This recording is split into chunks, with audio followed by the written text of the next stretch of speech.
Hello, I'm Brian Fox, and this is I Hate Rock Music. But of course, I love rock music. See the irony? See the humor there? So anyway, another in this series, I kind of saved the grunge bands that people might not have heard of for last.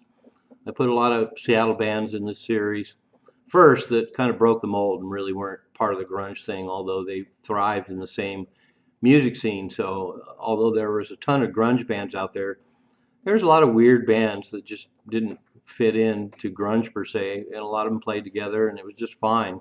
So it was a great time to be in Seattle. And Bundle Hiss is another one of those bands. Um, they were around from 1985 to 1988, and as I pointed out in my video about H Hour, I saw them a couple times. I saw them at the Hub Ballroom with Nirvana once, and I also saw them the Canterbury on Capitol Hill, probably about 87, and it was H Hour, Bundle of Hiss, Skin Yard, and Soundgarden. So stellar lineup. Every band was great. And the nice thing about seeing these bands live is sometimes when I listen to the recordings, they kind of all sound similar. There was a Seattle sound, and a lot of bands were milking the same influences. So when you hear Skin Yard and you hear H Hour and you hear Bundle of Hiss and you hear Son of Man, um, there's a lot of overlap because they had a lot of the same influences. But they all had pretty killer rhythm sections. They all had pretty crazy guitar players. The guy in Bundle of Hiss used a wah wah a lot, and had a good singer. But when you saw them live, you could really see the distinction between each band a lot better because when they weren't in the studio and they were playing live, you really got a good feel for what their singer was like compared to the other band singers, and particularly the guitar players. Each one had kind of his own little thing. And in the case of Bundle Hiss, it was Kurt Danielson on bass who ended up in Tad after Bundle of Hiss. Kurt Schoenberg on vocals, Jeff Hopper on guitar, and Ross Bartlett on drums.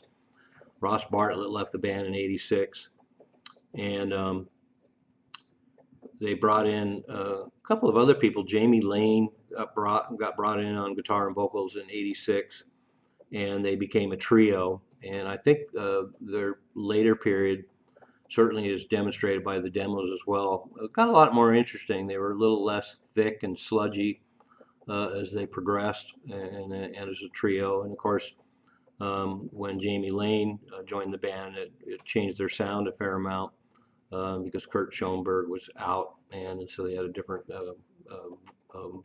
vocalist and a different guitar player.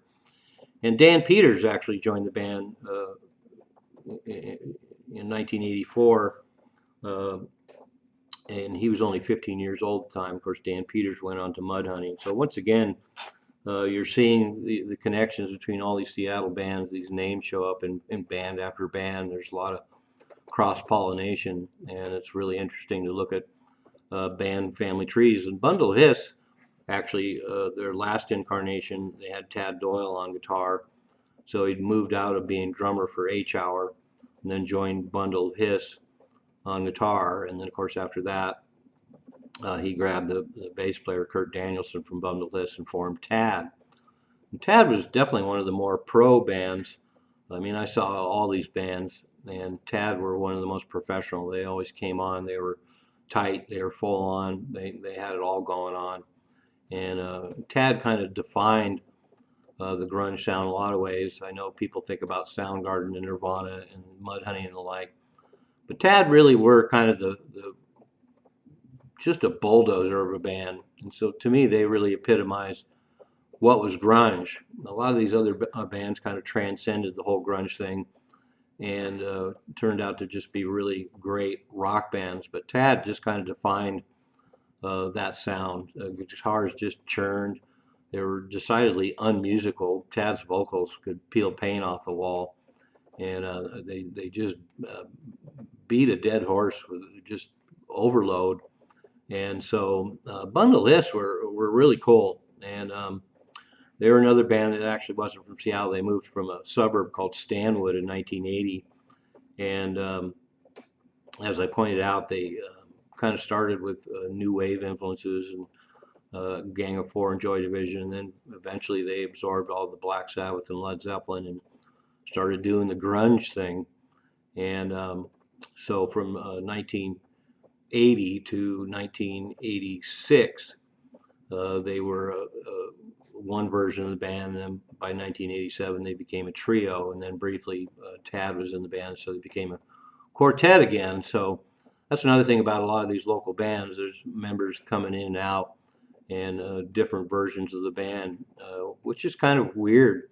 You know, most local scenes, you know, people are in their bands and they're just in their bands, but it was one big happy family here, and bands just came and went, and members came and went, and so Bundle Hiss is a great example of that. The last version of the band was completely different than the first version of the band, although there's definitely a continuity of their sound. I think the last version of the band, as I pointed out, in 1987 with Jamie Lane on guitar and vocals, really they had really developed their sound then, and really stood out. I thought they were great when I saw them live, um, and I saw this version of Bundle of Hiss, and they were great. And once again, if you love that Seattle sound, you can't get enough of it. You really love that grunge thing, then Bundle of Hiss is another band you really need to hear. And fortunately, in this case, Loveless Records released a ton of material by them, and so I'll put the playlist below. But we have a substantial amount of Bundle of Hiss now, and we can really tell what the band was about now and how cool they were. And so a lot of these bands we just don't have that much material. But in this case, we got plenty to judge by, and it is excellent. So dive in. I'm Brian Fox. Thanks for watching I Hate Rock Music.